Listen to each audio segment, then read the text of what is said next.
Welcome to KR engineering and career guidance YouTube channel subscribe చేయండి, like చేయండి, share చేయండి. మరి మనకు జోసా కౌన్సిలింగ్ ఆల్మోస్ట్ ముగిసింది.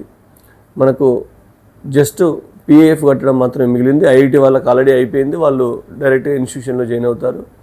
ఎన్ఐటి ప్లస్ సిస్టమ్ వాళ్ళు 22 నుంచి 24 మధ్యన పిఏఎఫ్ కట్టి మీ సీట్ కన్ఫర్మ్ చేసుకోవాలి. మరి జోసాలో మిగిలిన సీట్లు, జోసా కౌన్సిలింగ్లో మిగిలిన ఎన్ఐటి ప్లస్ సిస్టమ్ సీట్లు అన్నీ అంటే ఎన్ఐటి, ట్రిపుల్ జిఎఫ్టీఐకి సంబంధించిన ఏవైతే వేకెన్సీ సీట్లు ఉన్నాయో ఆ వేకెన్సీ సీట్ల కోసమే మీకు CSAB counselling, central seat allocation board CSAB counselling జరగబోతూ ఉంది.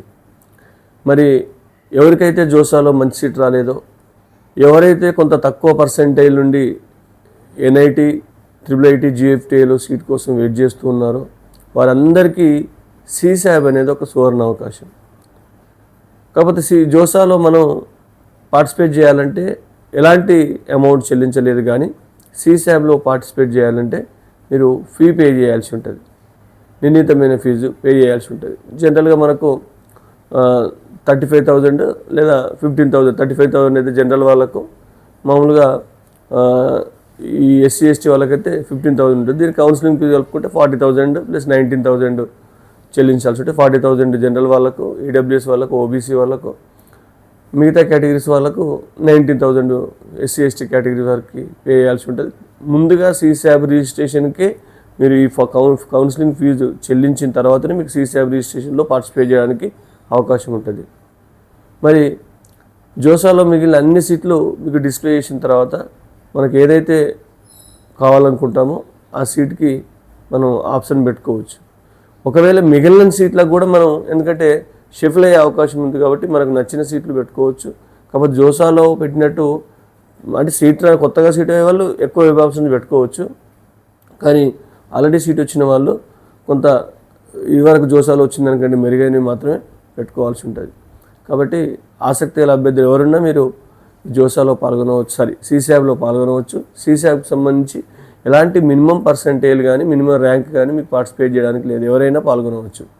ఒకసారి సిశాబ్ షెడ్యూల్ని మనం పరిశీలించినట్లయితే 2026కి సంబంధించి ముందుగా మనకు 22న ప్రారంభమవుతుంది. 22న మనకి ఏంటంటే కేటగిరీ రిస్టోరేషన్, అంటే మీకు ఇప్పటి వరకు మీకు ఆల్రెడీ ఈడబ్ల్యూఎస్ కానీ ఉంది, ఓబీసీ కానీ ఉంది, కానీ మీరు అంతకుముందు కౌన్సిలింగ్లో దాన్ని పెట్టలేదు.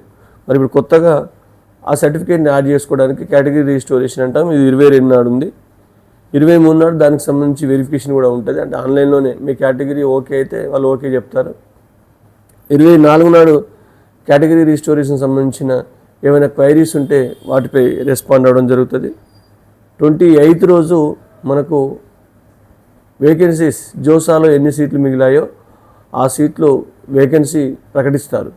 మరి 28 నుంచేనే మనకు సిశాబ్ రిజిస్ట్రేషన్ ప్రారంభమవుతుంది.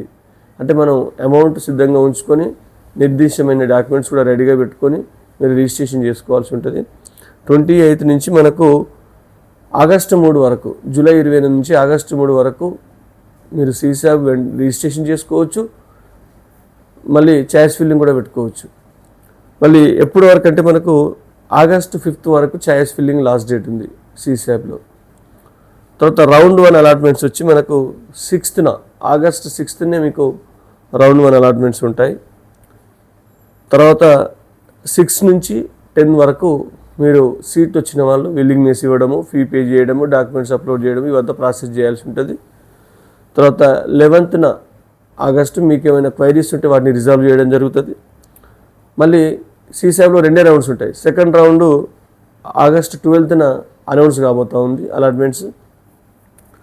12 నుంచి 14 వరకు ఎవరైతే 2వ రౌండ్లో సీట్ వచ్చారో వాళ్ళు విల్లింగ్నెస్ కానీ, ఫీ పే చేయడం కానీ, రిపోర్ట్ చేయడం కానీ, డాక్యుమెంట్స్ అప్లోడ్ చేయడం కానీ చేయాలి.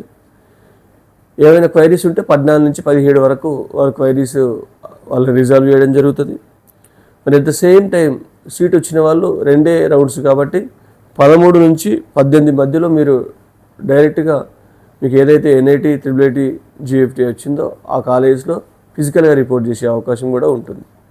ఇది సిశాబ్కి సంబంధించిన షెడ్యూల్. మరి సిశాబ్కి సంబంధించి ఎవరైనా పాల్గొనవచ్చు కాబట్టి ఈ అవకాశం యూటిలైజ్ చేసుకోవాలని కోరుతూ మరొకసారి మీకు ఎన్ఐటి, ఇందులో ఐఐటీస్ ఉండవు, కేవలం ఎన్ఐటి, IIIT, GFTలు మాత్రమే ఉంటాయి. ఈ విషయం గమనించి మరోసారి మేము అదృష్టం పరీక్షించుకుంటాము అంటే మీరు CSAT ఫీజు కట్టి కౌన్సిలింగ్లో పార్టిసిపేట్ చేయండి. Thank you.